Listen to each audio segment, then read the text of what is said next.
మేము పోసనపేట నివాసస్తులము, ప్రస్తుతం హైదరాబాద్లో ఉంటున్నాము. మేము బాల్యం నుండి ఇక్కడికి రావడం అనేది జరుగుతుంది.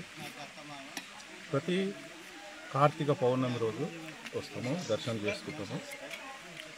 ఈ చక్కనైనటువంటి యాత్ర స్థలం అందరికి కూడా మా తరఫు నుంచి మేము విన్నపం చేసేదంటే దయచేసి అందరు కూడా వచ్చి ఇలా వీక్షించాలని, దర్శనం చేసుకోవాలని ధన్యవాదాలు.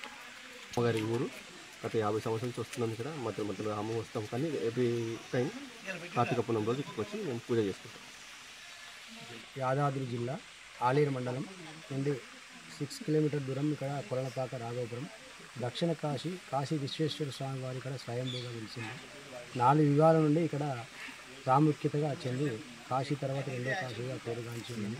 ఇక్కడ భక్తులు అధిక సంఖ్యలో ఈ కార్తీక మాసంలో కానీ, శ్రావణ మాసంలో కానీ, శివరాత్రి మహాశివరాత్రి ఉత్సవాలు కూడా భక్తులు అధిక సంఖ్యలో వస్తుంటారు.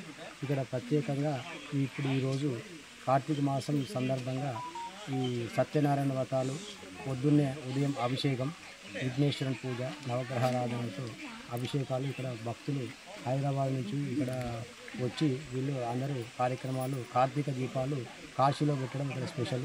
అందుచేత కార్తీక దీపాలు ఇక్కడ ఉసిరికాయలతో పెట్టుకోవడానికి భక్తులు అధిక సంఖ్యలో వచ్చి ఈ విధంగా వాళ్ళ కోరికలన్నీ నెరవేర్చుకుంటారు. స్వామివారు కూడా వాళ్ళ అనుసారం వాళ్ళ భక్తుల కోరికలన్నీ నెరవేర్చడానికి ఇక్కడ ప్రాముఖ్యమైనటువంటి పుణ్యక్షేత్రంగా విరాజిల్లుతున్నది. కాబట్టి అధిక సంఖ్యలో ఈరోజు సత్యనారాయణ వ్రతాలు, సామూహిక వ్రతాలు మరియు అభిషేకాలు, ఈ అమ్మవారికి ఒడిబియ్యాలు పోయడం ఈరోజు కార్యక్రమాలు జరుగుతున్నాయి. సాయంకాలం 6 గంటలకు కూడా ఆకాశ దీపం కూడా ఇక్కడ వెలిగించడం జరుగుతుంది.